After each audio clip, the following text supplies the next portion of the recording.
I want to bring in Jeff Bennett, anchor of PBS News Weekends and an MSNBC political analyst, and NBC News senior national political reporter Sahil Kapoor. Gentlemen, good to see you in person. Sahil, let's start with you on this. Republicans aren't likely going to get behind it. It would have to go through reconciliation. Can it go through reconciliation? Would Joe Manchin and Kristen Sinema be on board? And where does this leave Joe Biden? The short answer, Katie, is that no legislation is going to pass Congress on this front. It would need 60 votes almost certainly, and Republicans are clearly not playing ball. The president would have to use his executive authority under the Higher Education Act of 1965 to forgive a certain portion of student debt. There are experts and Democratic lawmakers who have been arguing for quite some time that he has that authority. What Republicans are arguing in this new legislation, led by the minority whip John Thune, is that he doesn't have that authority, is that the executive branch has already abused its power dating back to the Trump administration to put a pause on federal student loans. They don't even want that to continue, and they say he has no power to extend it, or rather to cancel or forgive some student debt by himself. The president has, of course, said he's not considering $50,000. It's going to be less than that. He hasn't given a dollar amount. But, by the way, he also says it will be, or the White House says it'll likely be linked to income, confirming something we reported. I think there is an argument to talk about the age of people that are currently in Congress and in the White House. When they were going to college, it cost a lot different. I mean, there was much less money. You could work your way through college.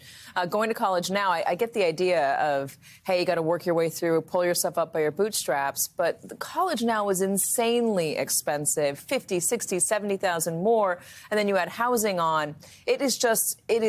The debt from that is crushing. And the job market, when you get out of it, is not that good. Yeah, and there are Democrats who say the system is unfair. We tell young people to go to college. They go to college. They have to take out loans in order to graduate, and now they're punished for it. Yeah. And there's this disconnect. And there are Democrats at the grassroots level, even at the highest level of Congress, who say that the president on this issue just doesn't get it. Elizabeth Warren is one of those people. Yeah, and as Sahil mentioned, the president, based on my reporting, is dug in. He wants to keep this as close to $10,000 as he possibly can. The president has said himself that for him, it's an issue of fairness. He said on the campaign trail that if you went to Harvard, Yale, or Penn, the American people should not be repaying your student loans. And so that suggests to me that perhaps in his mind, he thinks that the people who would benefit from this the most are at the higher end of the education spectrum. Most Americans are at the higher end of the income spectrum.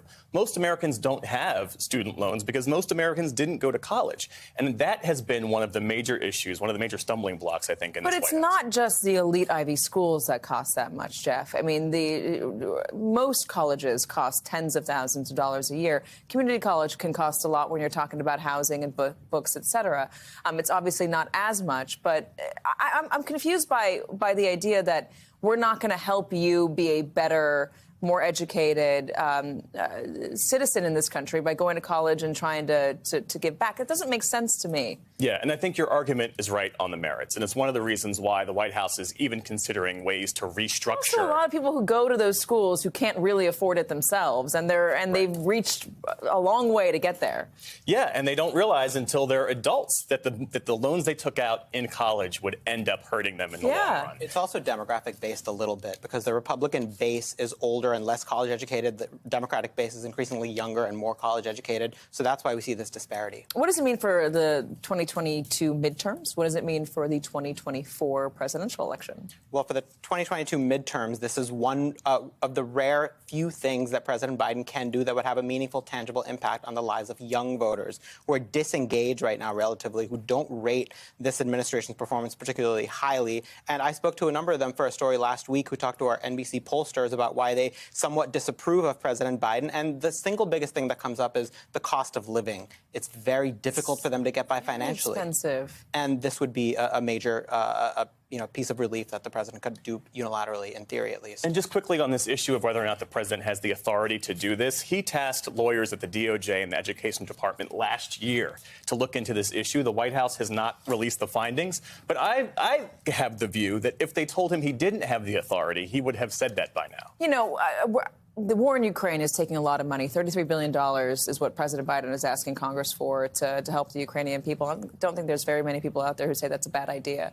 But I think there are also people questioning, where does that money come from? How come there's all these billions of dollars that can go to help a foreign country when we're being told at home that we can't have forgiveness for student loan debt, that we can't have paid parental leave, that we can't have basic social services to get people lifted up from poverty? It's got to be a hard pill to swallow for people who are struggling. Yeah, and all of the loans that were given to big business during the COVID pandemic that were forgiven. Yeah. And Republicans had no issue with that. But forgiving the student loan debt of millions of Americans all of a sudden becomes a There are major so many concern. college kids out there, and there are so many young people who can sway an election. Is the feeling, just cynically, that they're not going to come out anyways, so we don't really need to cater to them? There was a recent Quinnipiac poll that showed that among Gen Z, President Biden's approval rating among that group, people born after 1997, was down 20 points. And part of the reason is younger voters don't necessarily see themselves as being Democrats. They view themselves as being independent.